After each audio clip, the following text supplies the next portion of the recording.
창세기 3장 8절 하나님 말씀 듣기의 기술. 안녕하세요. 광야 말씀입니다. 오늘의 말씀은 우리가 원죄라고 하는 아담과 하와의 죄, 불순종의 본질을 꿰뚫고 있습니다. 아담과 하와는 왜 듣는 것이 아닌 보는 것을 선택했습니까? 그리고 그 결과는 무엇입니까? 이 질문의 중심으로 들어가기 위해 우리는 에덴 동산, 서늘한 바람이 부는 그 장소로 가보겠습니다. 창세기 3장 8절입니다.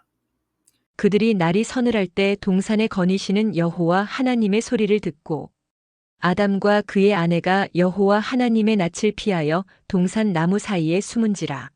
이야기는 창조주와 피조물 사이의 최초의 균열, 인간의 불순종이 생긴 후에 시작됩니다. 눈으로 본 탐스러움에 이끌려 귀로 들은 명령을 거역한 순간 세상의 모든 관계는 뒤틀리기 시작했습니다. 바로 그때 침묵을 깬 하나의 소리가 동산에 울려 퍼집니다. 그것은 평소와 같은 교제의 소리였지만 이제는 두려움의 소리였습니다.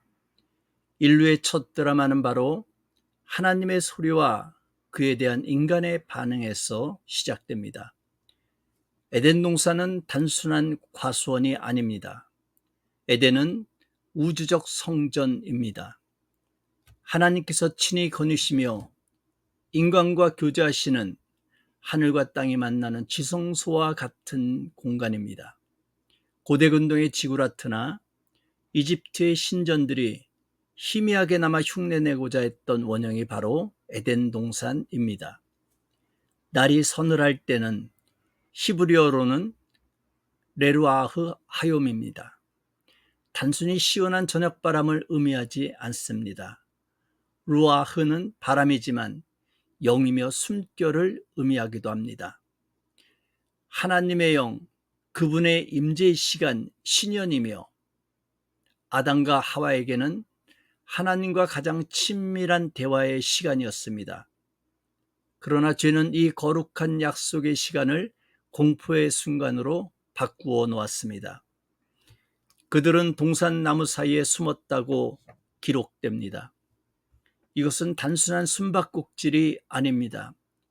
고대 사회에서 신전의 기둥과 성소의 휘장은 신의 임재와 세속의 공간을 구분하는 역할을 했습니다. 아담과 하와는 바로 그 하나님의 집인 성전의 기둥과 같은 에덴 동산의 나무들 사이에 숨었습니다. 하나님이 임재하시는 공간 안에서 하나님의 임재를 피하려는 행위는 죄가 가져온 관계의 파괴와 자기 기만의 깊이를 보여주는 강력한 증거입니다. 그들은 하나님의 얼굴을 피해 숨어버렸습니다. 민수기 6장 25절에서 26절입니다. 여호와는 그의 얼굴을 내게 비추사 은혜 베푸시기를 원하며 여호와는 그 얼굴을 내게로 향하여 두사 평강 주시기를 원하노라. 성경 전체에서 하나님의 얼굴을 구하는 것이 최고의 복이며 예배의 목적인데 아담과 하와는 하나님의 얼굴을 피해 스스로 어둠 속으로 숨어버립니다. 이 구절의 첫 단어는 그리고 그들이 들었다입니다. 듣다의 히브리어는 샤마입니다. 샤마는 유대 신앙의 심장과도 같은 단어입니다. 신명기 6장 4절입니다. 쇠마 이스라엘, 들으라 이스라엘아. 고백처럼 샤마는 단순히 귀로 듣는 것만이 아닙니다. 그것은 귀 기울여 듣고 이해하며 마음으로 받아들여 순종의 행위로 응답하는 것, 즉 전인격적인 행위입니다. 아담과 하와는 이미 하나님의 명령을 샤마하지 않았습니다. 그들은 하나님의 말씀을 들었지만 순종으로 응답하지 않았습니다. 그리고 이제 그들이 다시 하나님의 소리를 들었을 때 그들의 샤마는 변질되었습니다. 교제와 순종을 위한 들음이 아니라 정죄와 두려움을 감지하는 들음이 되어버린 것입니다. 그들이 거부했던 바로 그 들음이 이제는 심판의 소리로 그들을 쫓고 있습니다. 우리는 하나님의 말씀을 어떻게 듣고 있습니까? 성경은 하나님의 말씀이며 하나님 말씀은 하나님 자신입니다. 하나님 말씀을 듣는데 실패한다면 우리도 결국 하나님으로부터 숨게 될 것입니다.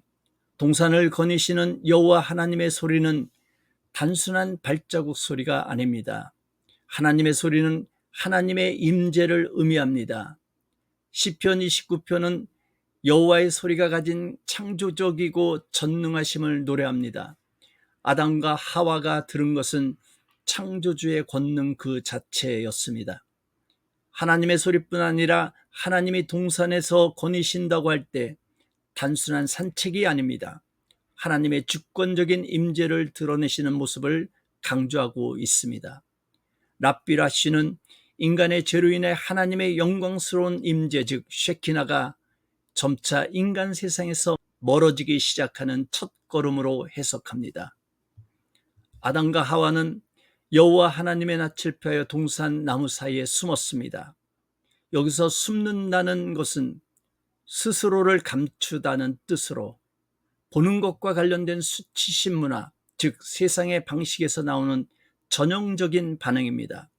보이지 않는 하나님의 음성 앞에서 숨는 것, 이것이 얼마나 어리석고 비극적인 행동입니까? 랍비 람밤은 죄를 짓기 전 인간은 참과 거짓을 아는 지성을 가졌다고 합니다. 그러나 죄를 지은 후에는 사회적 통념으로의 선악, 즉 수치심의 도덕을 갖게 되었다고 해석합니다.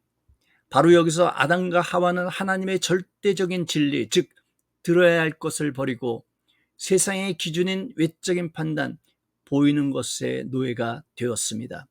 이것이 바로 구속사의 비극입니다. 하나님과 인간의 관계는 말씀을 들음, 즉 언약에 기초합니다.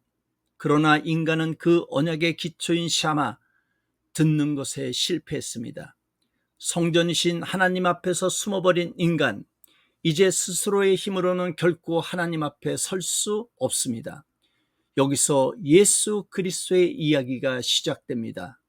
아담과 하와는 숨었지만 하나님은 포기하지 않으시고 아담과 하와를 다시 찾아오십니다.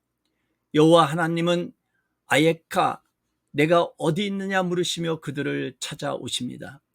창세기 3장 9절입니다.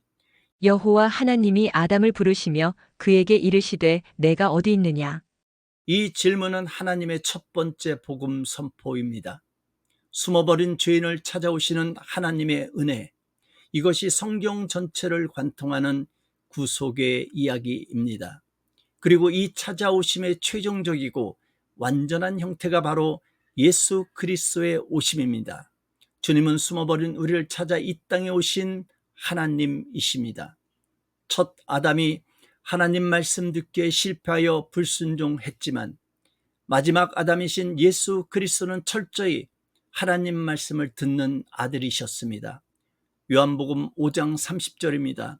내가 아무것도 스스로 할 수 없노라 듣는 대로 심판하나니 나는 나의 뜻대로 하려 하지 않고 나를 보내신 이의 뜻대로 하려 함으로 내 심판은 의로우니라. 주님은 겟세마네 동산에서 자신의 뜻이 아닌 아버지의 말씀을 듣고 순종하심으로 첫 아담의 실패를 회복하셨습니다. 아담은 하나님의 얼굴을 피해 숨었지만 예수님은 우리에게 하나님의 얼굴을 보여주시는 분이십니다. 요한복음 14장 9절에서 나를 본 자는 아버지를 보았거늘. 예수님은 십자가에서 친히 하나님으로부터 얼굴을 외면당하는 고통을 겪으심으로 우리가 다시는 숨지 않고 담대히 하나님의 보좌 앞으로 나아가 그분의 얼굴빛을 구할 수 있는 길을 열어주셨습니다. 히브리서 4장 16절입니다. 그러므로 우리는 긍휼하심을 받고 때를 따라 돕는 은혜를 얻기 위하여 은혜의 보좌 앞에 담대히 나아갈 것이니라. 창세기 3장 8절은 인간의 첫 번째 죄가 단순한 선악과를 먹는 행위가 아니라 하나님 말씀 듣기에 실패이자 하나님과 관계의 파괴였음을 보여줍니다. 그들은 여호와 하나님의 음성 듣기보다 피조물의 외모를 보는 것을 따랐고 그 결과는 하나님과 교제의 단절과 하나님으로부터 숨는 행위였습니다. 오늘날 우리는 그 어느 때보다 보이는 것에 지배당하는 시대를 살고 있습니다. 소셜미디어 속 타인의 시선이 우리의 가치를 결정하고 화려한 이미지가 진실을 압도합니다. 우리는 모두 아담과 하와처럼 매 순간 선택의 기로에 섭니다. 눈앞에 보암직한 세상의 유혹을 따를 것인가, 아니면 내면의 고요함 속에서 들려오는 하나님의 부드럽고 조용한 소리에 귀 기울일 것인가. 그러나 성경은 우리에게 단호히 선포합니다. 기독교 신앙의 핵심은 보는 것이 아니라 듣는 것에 있습니다. 보이는 것은 변하고 속이지만 들리는 하나님의 말씀은 영원한 진리입니다. 신앙의 여정은 엘리야가 호렙산에서 경험했듯 지진과 불 같은 거대한 장면, 세상의 화려함이 아니라 세미한 소리 속에서 하나님의 음성을 듣는 법을 배우는 것입니다. 우리의 구원은 숨어버린 우리를 찾아오신 하나님의 음성에서 시작되었습니다. 그리고 우리의 성화는 세상의 소음에 맞서 주님의 세미한 음성을 매일 샤마, 즉 순종으로 듣기의 기술을 연마하는 과정입니다. 예수 그리스도 안에서 우리는 더 이상 두려워하며 숨는 자들이 아니라 사랑 안에서 귀 기울여 듣고 응답하는 자녀로 부름받았습니다. 이것이 에덴의 비극을 넘어 우리에게 주어진 복음의 위대한 하나님의 능력입니다. 아멘.